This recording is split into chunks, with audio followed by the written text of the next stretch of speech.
Hello and welcome to बिटनिंग। साथ में मिलकर शुरू करते हैं जिंदगी की दूसरी इनिंग। इंडिया से बड़ी खबर आ रही है। जो डिजिटल एसेट ट्रेजरी कंपनीज आप अमेरिका में देखते हो, जैसे माइक्रो स्ट्रेटेजी और बहुत सारी कंपनीज बिटकॉइन को, क्रिप्टो को बाय कर रही हैं और अपनी ट्रेजरी पे डाल रही हैं। और बड़ी बड़ी कंपनीज पब्लिकली लिस्टेड, कितना उनके अंदर पैसा आ रहा है और वो कंपनीज के जो कितनी बड़ी हो गई हैं। सो सिमिलरली इंडिया के अंदर भी एक कंपनी थी, जेट किंग, जिसने ये तरीका अपनाया। उसने बोला कि मैं भी पब्लिकली लिस्टेड कंपनी हूँ। उसने सेबी को एक एप्लीकेशन दी और एप्लीकेशन देके बोला कि हम प्रेफरेंशियल स्टॉक्स को इशू करेंगे, मतलब इक्विटी को इशू करेंगे। उससे जो पैसा आएगा उससे हम बिटकॉइन को बाय करेंगे। जब तक एप्लीकेशन अंडर रिव्यू थी, उन्होंने ये करना शुरू कर दिया था, क्योंकि उस टाइम सेबी ने हाँ बोला नहीं, ना तो हाँ बोला ना बोला। ठीक है। जेटकिंग जो है वो अपना, उसने ये बाइंग शुरू कर दी इक्विटी इशू करके। अब वो जेटकिंग कहीं ना कहीं न्यूज में आने लगा।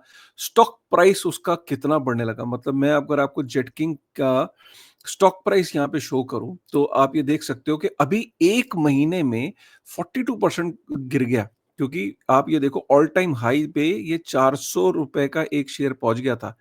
ठीक है। 52 वीक लो 57 रुपए से शुरू हुआ था और 400 रुपए पे पहुंच गया था। अगर मैं 6 महीने में देखूं तो 152% का रिटर्न है। वाईटीडी में देखूं तो 99% का रिटर्न है। एक साल में देखूं तो 270% का रिटर्न।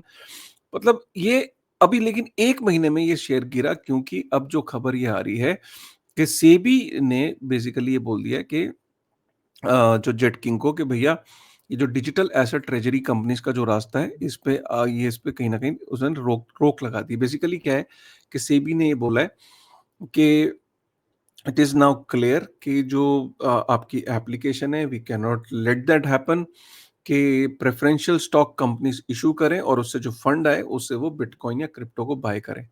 ऑब्वियसली इसको लेके जेटकिंग जो है वो जो एक सिक्योरिटीज का जो ट्राइब्यूनल होता है, जो इसका एक कोर्ट है, उसमें वो मूव करेगा जेटकिंग।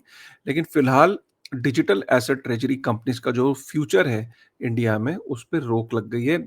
अभी तक लग रहा था कि जेटकिंग के बाद और भी कुछ एक दो बड़ी कंपनीज इसमें एंटर करेंगी, लेकिन अब ऐसा लगता है कि और कंपनीज शायद अब इसमें एंटर ना करें, क्योंकि सेबी अप्रूवल ही नहीं देगा। इनफैक्ट सेबी ने यहाँ पे एक हाथ साफ कर लिए उसने। इकोनॉमिक टाइम्स की खबर थी, यहाँ पे देखिए 10 सितंबर को 2025 को, मतलब ये हाल ही में सेबी ने एक रिप्लाई के अंदर ये बोला कि क्रिप्टो एसेट्स ना तो सिक्योरिटी है ना डेरिवेटिव है, और ये security exchange board of India SEBI के परव्यू में आते ही नहीं है। सेबी के परव्यू में आते नहीं है। सेबी के रेगुलेटरी मैंडेट में ये फॉल नहीं करते हैं। तो इसलिए सेबी इनका रेगुलेटर नहीं है, ना सेबी रेगुलेट कर रहा है। तो एक तरीके से ये कह के भी अपना जो पलड़ा है वो झाड़ दिया है। तो ये बुरी खबर है। बेसिकली इंडिया में जो हम सोच रहे थे कि डिजिटल एसेट ट्रेजरी कंपनीज बढ़ेंगी आगे आगे, उसके लिए ये बुरी खबर है।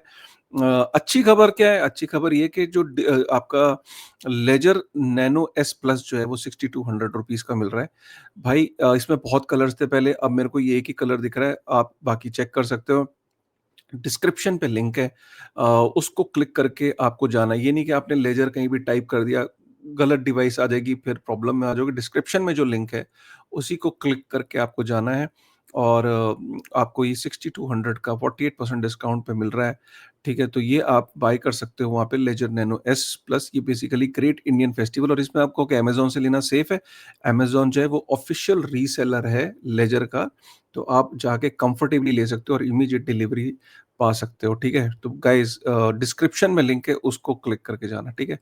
बिटकॉइन की बात करते हैं। आप देख रहे हो कि एक अलग सा एक एक्साइटमेंट दिख रहा है, शुरू हो गया ना। बिटकॉइन 1,14,000 यूएस डॉलर से ऊपर चला गया अभी, जबकि 1,09,000 यूएस डॉलर पे था अभी कुछ दिन पहले। तो लोग कह रहे थे मार्केट खत्म हो गई, बर्बाद हो गई।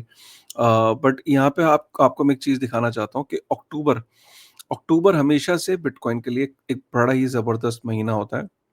अक्टूबर में एवरेज जो है ना, बिटकॉइन ने 21% का रिटर्न दिया है। और अगर हम मीडियन देखें तो 21% का। सितंबर सबसे खराब महीना होता है बिटकॉइन के लिए। बिटकॉइन का एवरेज यहाँ पे -3% है सितंबर में। तो सितंबर हमने देखा कि फिर भी सितंबर पॉजिटिव पे एंड हुआ, एंड होने ही वाला है। लेकिन अक्टूबर हमेशा बिटकॉइन के लिए बहुत अच्छा रहता है। और फिर नवंबर भी, एवरेज देखो नवंबर में 46% का रहता है। सो अक्टूबर नवंबर, अगर हम क्वार्टरली रिजल्ट की बात करें ना, तो क्वार्टर 3 के अंदर अगर हम देखें कि जो आपका जुलाई, अगस्त, सितंबर जो क्वार्टर है, उसमें 5.94% का रिटर्न रहा है बिटकॉइन का, ठीक है? और लेकिन जो लास्ट क्वार्टर है, उसमें बिटकॉइन का एवरेज रिटर्न 86% का रहा है। 86% का रिटर्न रहता है। तो ये जो लास्ट क्वार्टर का मतलब है अक्टूबर, नवंबर, दिसंबर जो आ रहा है, इसमें 86% का रिटर्न रहा है बिटकॉइन का एवरेज। इथेरियम की बात भी करें तो इथेरियम के लिए भी लास्ट क्वार्टर सबसे अच्छा रहता है और एक क्वार्टर 2 जो है इथेरियम के लिए सबसे अच्छा होता है। तो इथेरियम का जो क्वार्टर 4 है वो 23.85% का रिटर्न देता है, लेकिन बिटकॉइन के लिए क्वार्टर 4 हमेशा अच्छा होता है और ये हमने देखा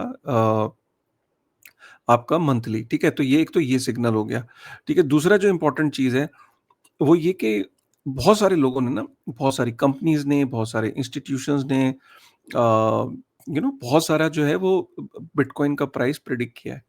ठीक है? अलग-अलग लेवल पे किसी ने 500 के किया है, किसी ने 400 के किया है, जैसे स्टैंडर्ड चार्टर्ड ने 300 के किया है, माइक्रो स्ट्रैटेजी ने 250 के किया है, बर्नस्टीन, वैनैक, ये यार देखो ना कितने बड़े-बड़े नाम हैं। तो इनके बेसिस पे जब हम इनका एवरेज निकालते हैं ना, तो जो सबसे लो है वो है $60,000 2026 में। मीडियन आता है 2,01,000 यूएस डॉलर और हाईएस्ट आता है 5 लाख। अब मीडियन पकड़ लो, ये इतने बड़े-बड़े फंड हाउसेस के यार प्राइस की जो एवरेज को अगर पकड़ोगे, जिनकी प्रेडिक्शन है, तो 2 लाख रुपए पर बिटकॉइन का प्राइस निकल के आता है, ठीक है? एक और इंडिकेटर है, यहाँ पे ना इसको आप बुकमार्क कर सकते हो। मुझे भी अभी रिसेंटली दिखी है। सो बेसिकली क्या है कि बहुत सारे ना कि बिट बुल मार्केट का पीक हुआ या नहीं हुआ। मतलब बुल मार्केट का पीक का मतलब है कि यार इंडिकेटर सारे आपके ना टॉप पे चल रहे होंगे। जब पीक आपको कैसे पता लगेगा? तो बेसिकली ये जो इंडिकेटर्स हैं, ये यहाँ पे कितने इंडिकेटर्स है भाई? 30 इंडिकेटर्स हैं। इन 30 इंडिकेटर्स में ये दिखता है कि ये करंट चल रहा है। ये ये अगर इतने के आसपास है, मतलब अगर ये 3 के आसपास है ये वाली वैल्यू, बिटकॉइन एएचआर 999 इंडेक्स, एग्ज़ैक्टली मुझे भी नहीं पता। मैं भी एक-एक इंडेक्स को अब स्टडी करूँगा, ऑनेस्टली स्पीकिंग। बट आप भी इन इंडिकेटर्स को देख सकते हो कि क्या इसके आसपास है, इसमें 24% प्रोग्रेस है। इस वाले इंडिकेटर पे 56% आ गया है। प्यूल मल्टीपल पे 59% आ गया है। बिटकॉइन रेनबो चार्ट में 60% आ गया है। ठीक है? तो distance to hit 2 reference point ये है, ठीक है? तो ये आपको बताता है कि प्रोग्रेस अगर यहाँ पे सबकी 90, 80, 100, 70 दिख रही होती है ना, तो लग रहा होता है कि बुल मार्केट का पीक आ गया है। बट अभी यहाँ पे कई सारे इंडिकेटर्स लेस देन 50 हैं प्रोग्रेस में और कई जगह पे 60 भी हैं। सो ये अलग-अलग इंडिकेटर्स हैं यहाँ पे। यू नीड टू सी कि यार ज़्यादातर इंडिकेटर्स क्या कह रहे हैं। ठीक है? अच्छा, एक और इंडिकेटर जिसको जो मेरा पर्सनल फेवरेट और बहुत आसान है, ठीक है? वो हमेशा रहता है fear and greed index. Fear and greed index में अभी भी न्यूट्रल है, सो अभी भी देयर इज़ अ स्पेस। यही ग्रीड पे होता, एक्सट्रीम ग्रीड के आस-पास होता, तो the market would have been overly heated. और हमेशा हमने देखा है कि किसी आदमी को कुछ भी नहीं आता ना, तो फ़ियर एंड ग्रीड इंडेक्स को लगा सबसे सिंपल सी बात है, एक्सट्रीम फ़ियर पे जब एरो हो, आप पैसा डालो और जब ग्रीड और एक्सट्रीम ग्रीड पे हो, तो पैसा निकाल लो। भाई, अगर आप इतने को भी फ़ॉलो कर लोगे ना, तो you will end up doing well. Though it is not a financial advice, और भी बहुत सारे indicator, plus I am also not an expert of technical, so but मेरे लिए ना फंडामेंटल बहुत मैटर करता है, इंपॉर्टेंट है। बट अगर कभी-कभार मेरे को भी जब कॉल लेनी होती है कि यार is this the right time to make an entry, I see कि मार्केट इज़ ओवरहीटेड और मार्केट इज़ एक्सट्रीमली फेयरफुल। मेरे लिए सबसे इंटरेस्टिंग ज़ोन ये होता है, एक्सट्रीमली फेयरफुल। अगर इसके आस-पास है, तो I am very excited to take entry into it, ठीक है? ऑल्ट कॉइन बहुत सारे लोगों के पास है। ऑल्ट कॉइन इंडेक्स क्या होता है कि अगर ऑल्ट कॉइन इंडेक्स 100 के आसपास है, जैसे अभी ये 67 है, तो इसका मतलब ऑल्ट कॉइन सीज़न आ गया। अभी भी ये 67 पे है, पूरी तरीके से ऑल्ट कॉइन सीज़न नहीं आया है। अगर हम इसका एक रेफरेंस पॉइंट लें, तो आखिरी बार हाई जो गया था, वो दिसंबर 3, 2024 में 84 गया था। ठीक है? अभी ये लास्ट वीक 70 था, ला और क यस्टरडे इट वाज़ 68। तो अभी भी ऑल्ट कॉइन इंडेक्स हम मानेंगे कि जब ये 75 से ऊपर 80 के आसपास जब होगा, तो ये हम कहेंगे हाँ यार, ऑल्ट कॉइन सीज़न आ गया। बट स्टिल अभी वी कैन नॉट से कि फुली ऑल्ट कॉइन आ गया है। एक और इंडिकेटर जो इम्पोर्टेंट है, वो है कि फेडरल रिज़र्व क्या रेट कट करेगा? तो 25 बेसिस पॉइंट का रेट कट कर सकता है वो। 81% लोगों का मानना है, और वो भी अक्टूबर के अंदर एक और रेट कट आ गया तो बल्ले-बल्ले है, ठीक है? गोल्ड का देख रहे हो भाई, 1 तोला गोल्ड ₹1,16,730 का हो गया चेन्नई में। 1,16,730 अनबिलीवेबल। और इसका जो फैक्ट ये है कि भाई सेंट्रल बैंक्स दबा के गोल्ड बाय कर रहे हैं, आप बाय नहीं कर रहे हो। आप गोल्ड नहीं बाय कर रहे हो, तो आप बिटकॉइन नहीं बाय कर रहे हो, आप बाय क्या कर रहे हो? मुझे ये समझ में नहीं आ रहा। आप देखो, गोल्ड, अगर आपको बिटकॉइन समझ नहीं आता तो भाई गोल्ड को बाय कर लो। गोल्ड एक तरीके का बिटकॉइन ही है, जस्ट दैट 2 ही चीज़ें उसके अंदर मिसिंग है। एक, इंटरनेट पे भेजा नहीं जा सकता। दूसरा, वो लिमिटेड नहीं है, जैसे बिटकॉइन लिमिटेड है। ठीक है? बाकी भी बहुत सारी चीज़ें हैं, डिविजिबिलिटी, पोर्टेबिलिटी, ये वो सब चीज़ें हैं। लेकिन मेरे लिए 2 चीज़ें बड़ी मैटर करती हैं। तो गोल्ड भी एक तरीके का बिटकॉइन है, बस 2 ही कमियाँ हैं। ठीक है? और वो मैंने आपको अभी बता दी। अच्छा, यहाँ पे आप देखो, ये डेप्थ देख रहे हो? ये गोल्डन वाला एरिया देखो, ये गोल्डन वाले एरिया का मतलब है कि एक टाइम था कि जब गोल्ड की ट्रेजरी सेंट्रल बैंक्स कम होल्ड करते थे और गोल्ड को ज़्यादा होल्ड करते थे। फिर एक टाइम आया, 1971 आया, 90 जो गोल्ड स्टैंडर्ड का रिमूवल हुआ ना, फियाट स्टैंडर्ड आ गया। 1971 में गोल्ड स्टैंडर्ड को हटा दिया गया। उसके बाद आप देख रहे हो, यूएस ट्रेजरी ने गोल्ड को रिप्लेस कर दिया ऑलमोस्ट। फिर ये बॉटम पे चला गया। 2000 के बाद 2010 में 15 के आसपास पिक करना शुरू करा। आज आप देख रहे हो, अब ये वापस से रिवर्स ट्रेंड शुरू हो गया है। यूएस ट्रेजरीज कम हो रही हैं, गोल्ड बढ़ रहा है। जब जब दुनिया के सेंट्रल बैंक्स गोल्ड बाय कर रहे हो, वो आपको सिग्नल दे रहे हैं ना यार, आप वो सिग्नल पकड़ नहीं रहे हो। ठीक है? तो सिग्नल पकड़ लो यार, ठीक है? अच्छा, यहाँ आप देखते हो, एक्सेंचर को देख रहे हो भाई। मैं हमेशा बोलता हूँ, मैं एआई के ऊपर मैं आपको डराता नहीं हूँ। मैं हमेशा बोलता हूँ कि आपको सरकारें यही बोलेंगी, डरो मत, डरो मत। भाई आप भी समझदार हो। होता ये है कि एआई जो है जॉब्स को रिप्लेस कर रहा है। जो लोग एआई को सीख के वापस जॉब में आएँगे, तो अगर 100 लोगों को रिप्लेस किया, तो 100 के 100 एआई नहीं सीख पाएँगे।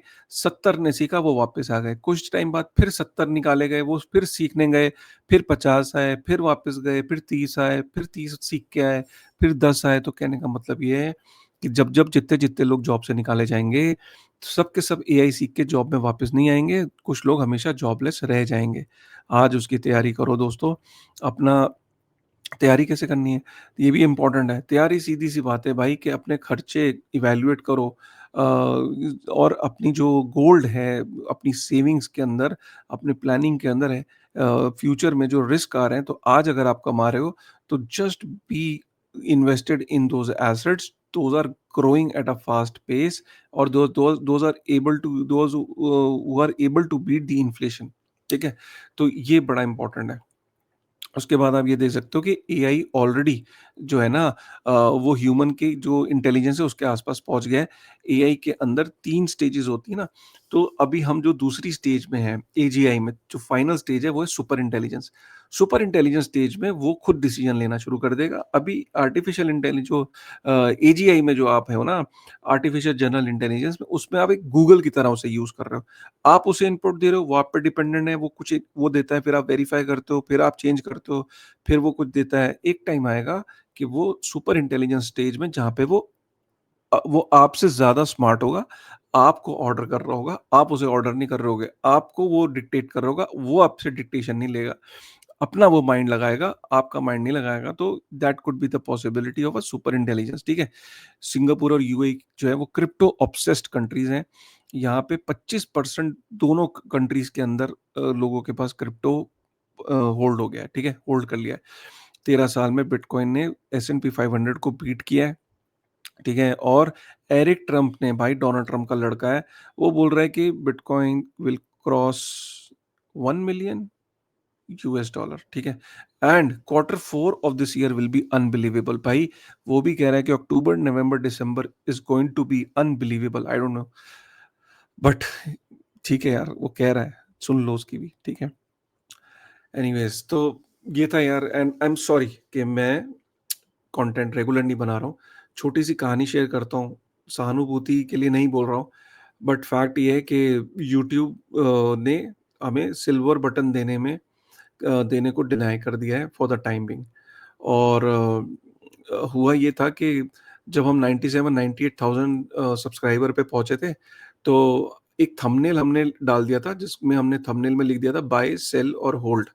वो थंबनेल यूट्यूब को लगा डिसेप्टिव है, हम अपने ऑडियंस को डिसीव कर रहे हैं, विच आई थिंक कि ऐसा कोई इंटेंट नहीं थी।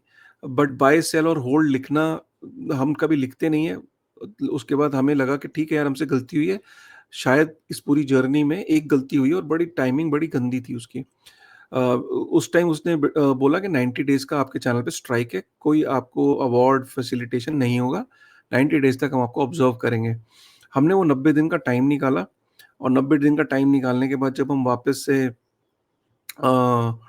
जब हमने अपील किया सिल्वर बटन के लिए, तो उन्होंने बोला कि अभी भी आप हमारे क्राइटेरिया में फिट नहीं हो रहे और आपको जो है और वेट करना पड़ेगा। पता है कितना? 365 दिन, 1 साल और। तो यार मैं ये कहता हूँ कि थोड़ा-सा ना मोटिवेशन तो डाउन हुआ है। मन नहीं है वीडियो बनाने का ना। दिल से अंदर से ऐसा लग रहा है कि यार इस प्लेटफ़ॉर्म को कितना टाइम दिया है, कितना कुछ दिया, कितनी मेहनत करी, कितने वीडियोज़ बनाए। एक सिल्वर बटन क्या होता है कि एक माइलस्टोन होता है। मैं जानता हूँ कि आप ये कहोगे कि नहीं फ़र्क नहीं पड़ता सर ये वो। मैं ये कहूँगा कि फ़र्क मुझे नहीं पड़ता। हो सकता है मेरे घर में बच्चे हैं और बिल्कुल हैं, वो मेरे पीछे पड़े हैं कि डैड 1 लाख तो हो गया था, आ क्यों नहीं रही? उनको हाथ में पकड़ना है, उनको फ़ील करना है because they see me putting in so much effort कि डैड इतना एफर्ट डालते हैं। They just want to celebrate that by holding that. Oh! That feeling is priceless. Uh, मुझे शायद इतना फ़र्क नहीं पड़ता है ऑनेस्टली। हाँ, किसको माइलस्टोन सेलिब्रेट करना अच्छा नहीं लगता, मुझे भी करता है। But this is what it is. थोड़ा मोटिवेशन तो डाउन है यार। बट इसका ये मतलब नहीं है कि मैं वीडियोज़ नहीं बनाऊँगा। बट मैं इस प्लेटफ़ॉर्म को थोड़ा-सा और I don't know how to express it. But don't worry, I'll make videos. I'll make videos. Not for कि मेरे को वीडियोस बना के पैसे कमाने में। मेरे को वीडियोस बनाने हैं। मुझे अच्छा लगता है। मुझे आपसे इंटरैक्ट करना अच्छा लगता है। बट यूट्यूब से एक्सपेक्टेड नहीं था, ऑनेस्टली स्पीकिंग। आप क्या कर सकते हो यार कि ना सपोर्ट कर सकते हो इस चैनल की ग्रोथ में, एल्गोरिथम को ब्रेक कर सकते हो। अगर आपने अभी तक सब्सक्राइब नहीं किया है, एक बारी मेरे कहने पे इंट्रोस्पेक्ट कर लो, चेक कर लो, सब्सक्राइब कर लो, कमेंट हमेशा करते रहा करो डिस्पाइट द फैक्ट कि मैं करूँ ना करूँ आपका reply. It's too much to ask for but I am sorry. कर दिया करो कमेंट, लाइक कर दिया करो, शेयर कर दिया करो। This will this will break the algorithm and YouTube को लगेगा नहीं पॉपुलर चैनल है, ऑडियंस लाइक करते हैं। लेट्स 365 दिन इज़ टू हार्श। ठीक है, जो सच्ची कहानी मैंने आपके सामने बताई, लास्ट के लिए रखी थी। आपको क्या फीलिंग है, एक बारी कमेंट करके बताइएगा। आपके साथ हमेशा जुड़ा रहूँगा, वीडियोज़ बनाता रहूँगा, but for the time being motivation की लगी पड़ी है, ठीक है? थैंक यू वेरी मच यार, टेक केयर।